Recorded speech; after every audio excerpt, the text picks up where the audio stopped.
I have a Ruger 1022. It's only been 2 hours and we've caught another groundhog.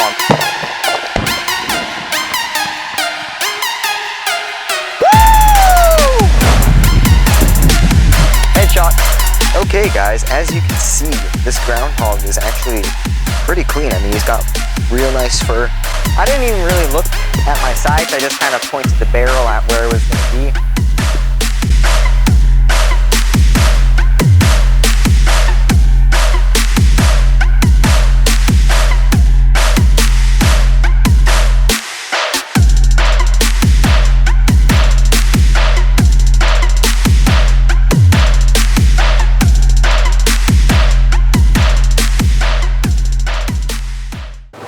Alright, we are approaching the box trap and you can probably see it, it's right there. I have it on the edge of the woods, that's where the groundhogs and armadillos travel.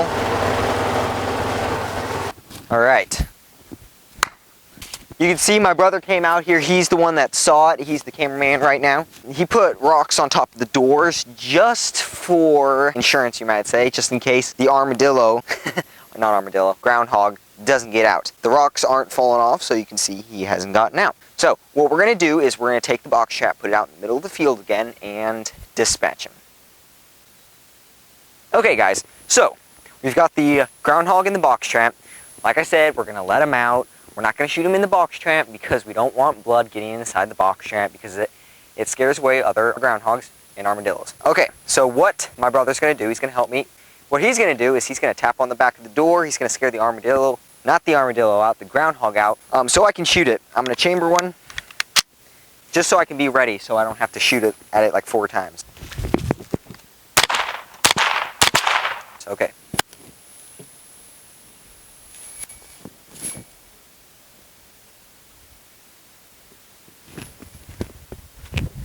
Go ahead.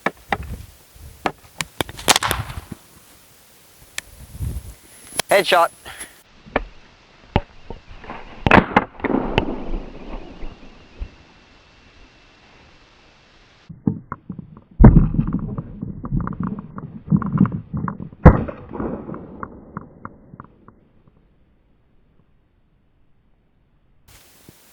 Okay, we're gonna go over and grab that groundhog.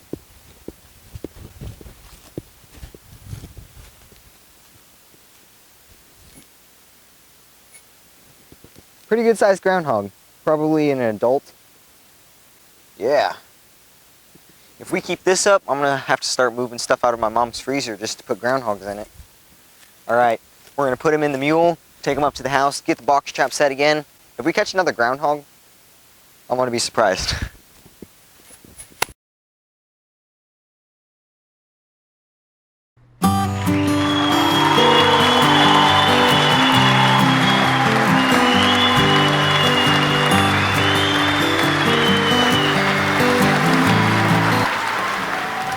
Hey guys, thanks for joining me on Cooking with JoJo.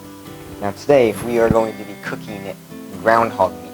We've got some groundhog meat in this container, which I harvested from the woods. I caught the groundhog and I've got 2 legs from groundhog and we're going to cook it up. Now I let it soak in milk for 24 hours and what that does is takes out all the gamey taste and smell. So if you guys ever cook anything like deer, groundhog, possum, armadillo, you can soak it in milk and it'll take out most of the gamey taste. So we're going to drain the milk and I'll see you then.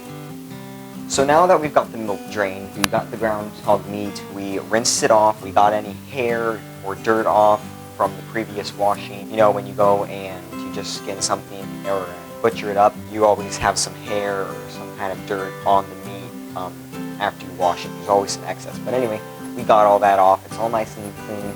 Now if I get this meat and I smell it,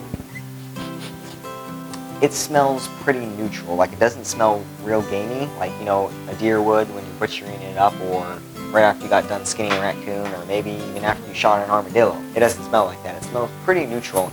We're gonna go ahead and take some scissors, we're gonna debone it, and we're gonna roll it in some flour and some cornmeal. And I don't know exactly what we're gonna do. My brother got out some ingredients, so I'm just gonna throw it in some stuff. Put it in the pan. Anywho, we're gonna debone it with some scissors, so we'll get back to you after that. So, we just finished deboning our meat, so we got our meat here. My brother mixed up a concoction of some sort. It has to do with cornmeal, flour, sugar, salt, pepper, and some other stuff. I really don't know what's in it. Now we have some egg mixed up right here. What we're going to do is we're going to dip the meat in the egg. We're going to roll it in the flour. So let's go ahead and do that.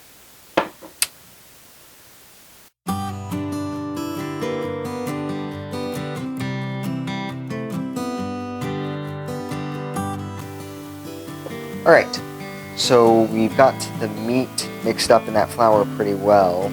We just want that flour to stick on. Now what I'm going to do is what I call a double dip. We're going to get the meat, we're going to put it back in the egg, and then we're going to put it back in the flour and mix it up. That way it gets like a really nice layer of dough. I guarantee if you were starving, this would look amazing. But if you're not, then it probably doesn't look too amazing. Alright, so we're just mixing it up real nice. Getting all that goodness on there. Right. You know what, guys? I act like I know what I'm doing, but I really don't. Alright, got it all mixed up. Now we're going to dispose of this egg and probably wash my hand off, maybe. So we're going to do that, and we'll see you when we're cooking it. So, now that we have the pan hot, I probably actually got it too hot because this is a cast iron skillet. They get hot really quickly, so you gotta watch that temperature. I got a piece of the groundhog meat. It might sizzle pretty loud, so get my tongs, my handy dandy tongs that don't work, and I'm gonna go ahead and set that piece down.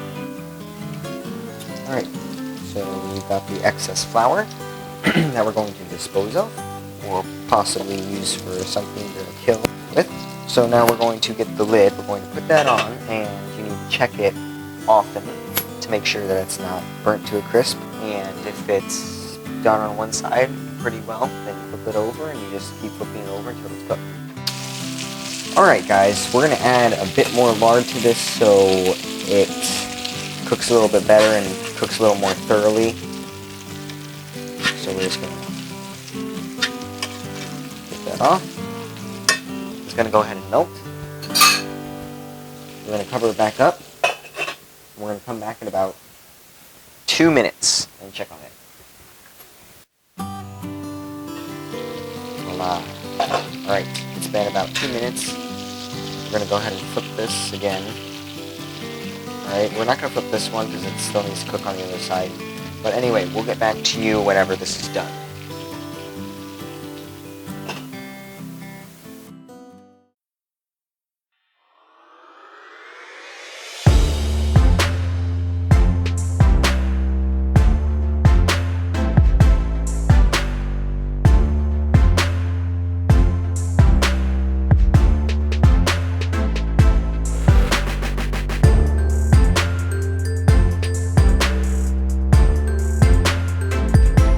Alright, this is the result of my groundhog. We're going to go ahead and put it on a plate and taste it.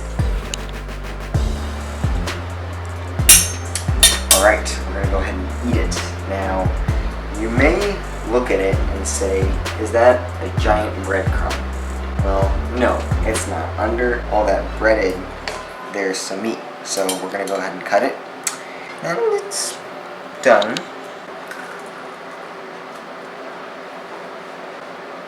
Not bad. It's not bad. It's a little rubbery. It's probably due to me not cooking it low enough. Kind of like a breadcrumb. That's not bad at all.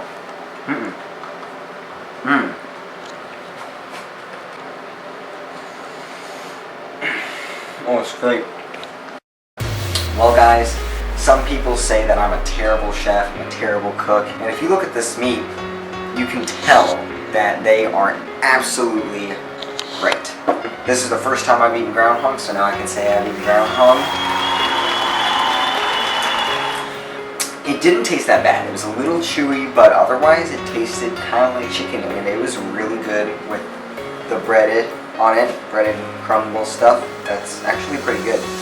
I don't know what my brother put in it, but I'll put it down in the link below. Tell you what I did.